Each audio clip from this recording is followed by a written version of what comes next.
Greetings. This is an iCaro movie production movie review, and I am Creator X. And I am the Blue Lion. And today we're going to be reviewing a movie that you may have seen or you may have not seen. Bonus track. This is a movie that I've never seen a trailer for. I didn't see a lot of promoting of, but I can easily say that once I saw it as an option on Prime TV, I know I had to see it. Yes, well, it is a 2023 British musical coming of age romantic comedy.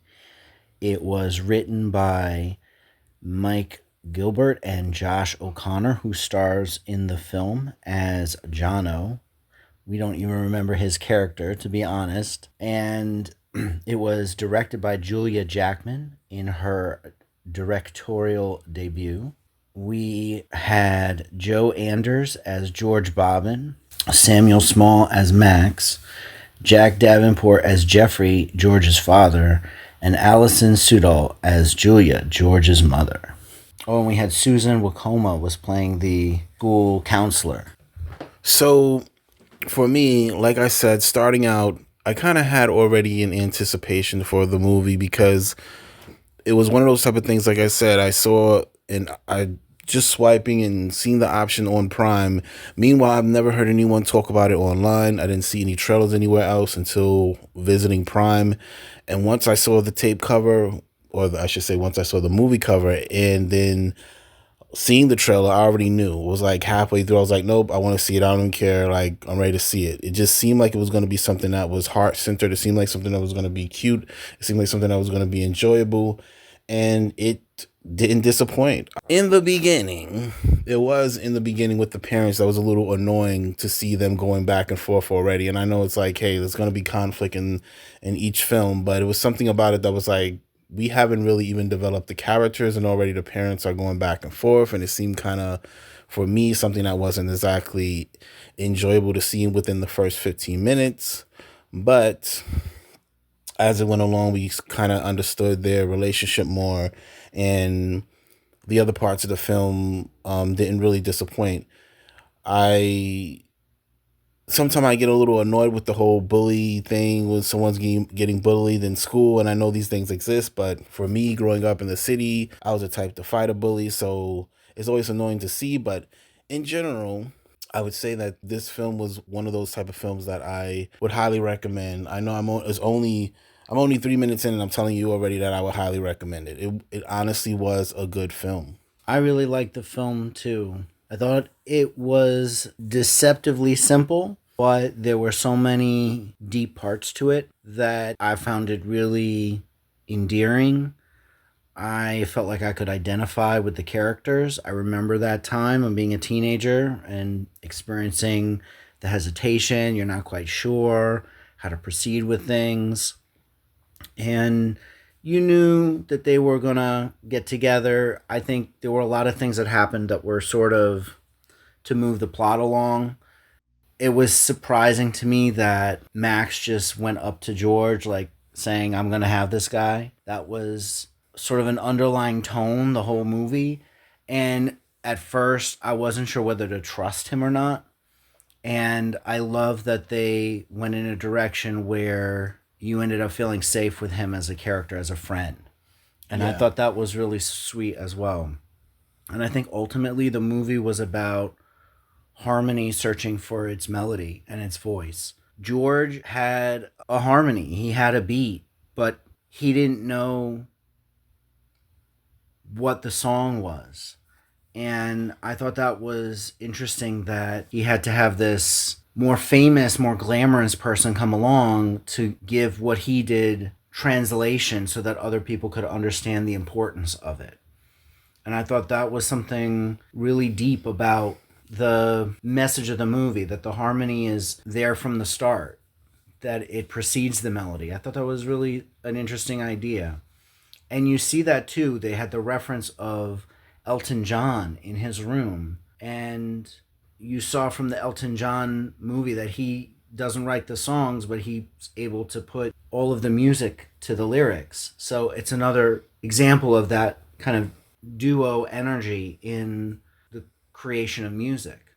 And then at the end, when George has the talent show and he's dressed up like George Michael, and he was another one who had a duet with Elton John. So it felt like there was all of these connections to duets and to that sort of dual nature of music. Now we should get into how this whole movie came together, how it flowed, because I feel like we're jumping around in the review because we both I think really enjoyed it.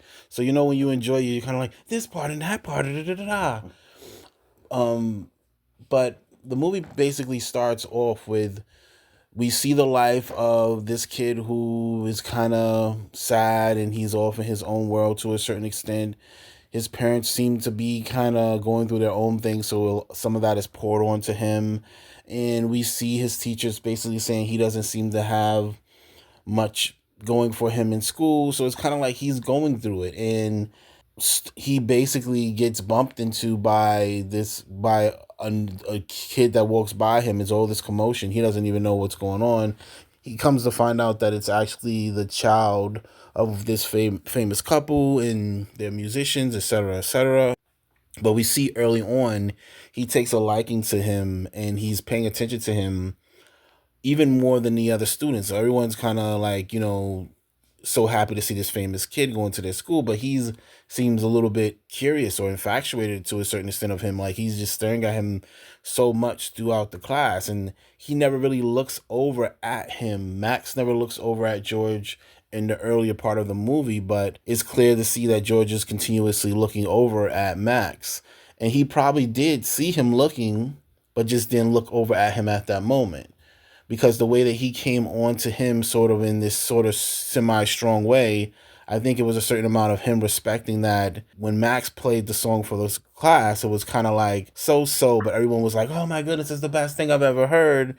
And George was the only one to call it out. So I think something about that realism was appealing to Max. It was just a way to kind of get involved with him and to some extent, and it kept growing from there. So I mean, we basically would see their bond growing and growing. They shared a hug, but it was more of the scene when they go to this campground. They were doing this "Never Have I Ever" game, and George said, "Never have I ever kissed my own reflection." And I think that was the thing that kind of showed Max fully, like, okay, this is not just in my head. There's something there. He clearly is either he's either gay, and I'm sure he likes me. Nan is like you can. I think that was the last thing he needed to see to be sure to say, all right, this is no longer clearly he has an attraction to me. Clearly he is gay. And shortly that night they kissed. And from there it just kept going to some other directions, the paparazzi, etc., etc. But honestly, it was one of those type of movies that even if it was simple and even maybe someone would say predictable, it was very enjoyable to see. And I haven't really seen a gay film that was like that, where it's simple yet still enjoyable to see and you want to see the whole thing through. And it's like it's all these heartwarming moments, and it's its own thing without biting someone else's style, so to speak, even though we kind of already know that it's predictable, whatever the case may be. But I liked it. I really enjoyed it. And I think it's one of those type of things that will make a list for feel-good gay films. I will say I could have done without the parents' drama in the movie. I didn't think it served any purpose to the plot. None. At the very least, he got two heartfelt discussions, one with his dad, one with his mom. The one with his mom felt the most real and probably the most important because she basically said, hey, if you want him, go get him. And you better practice and follow through with this talent show. And that was what he needed to hear. The dad, his heartfelt opening up seemed to come out of nowhere, was so off from his character. It was like, who is this guy that we're all of a sudden seeing compared to who he's been in the rest of the film? And it just didn't even make sense from how he was trying to explain himself. It didn't even make sense. It wasn't like, oh, I've been hard on you because I didn't want you to be me, or I've been hard on you because I'm just trying to look out for you. I mean, he was kind of saying that. I think he was trying to say it in his own way. But it really did not come off that way. It was just, I just didn't think I just didn't think it made sense for his character. That's interesting that you say that about the dad, because I thought both of the parents needed to have their moment with him, to have their discussion with him.